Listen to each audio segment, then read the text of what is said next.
15 अगस्त 1947 का दिन भारत के इतिहास में बेहद महत्वपूर्ण और भावनात्मक था।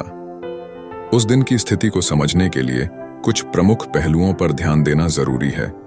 देश भर में स्वतंत्रता की घोषणा के बाद लोगों में जबरदस्त उत्साह और खुशी थी।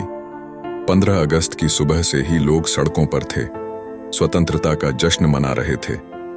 दिल्ली, मुंबई, कोलकाता, मद्रास, अब चेन्नई जैसे प्रमुख शहरों में बड़ी भीड़ इकट्ठी हुई थी और लोगों ने भारतीय तिरंगा लहराते हुए नारे लगाए। 14 अगस्त की रात को पंडित जवाहरलाल नेहरू ने ऐतिहासिक ट्रिस्ट विद डेस्टिनी, नियति से साक्षात्कार भाषण दिया, जिसमें उन्होंने भारतीय स्वतंत्रता की घोषणा की और देश को एक नए भविष्य की ओर ले जाने का वादा किया। इस भाषण ने देशवासियों को एकजुट किया और स्वतंत्रता के महत्व को समझाया।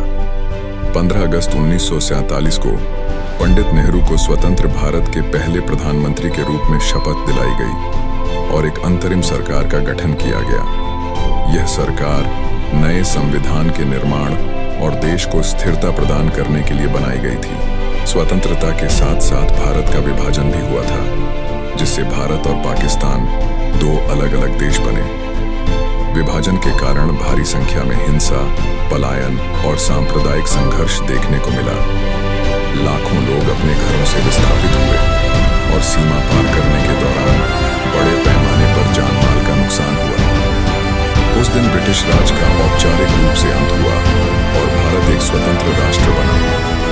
यह एक ऐतिहासिक क्षण था जिसने 200 साल के ब्रिटिश शासन को समाप्त किया। संक्षेप में 15 अगस्त 1947 का दिन जहां एक ओर उत्सव और गर्व का था, वहीं दूसरी ओर विभाजन के दर्द और चुनौती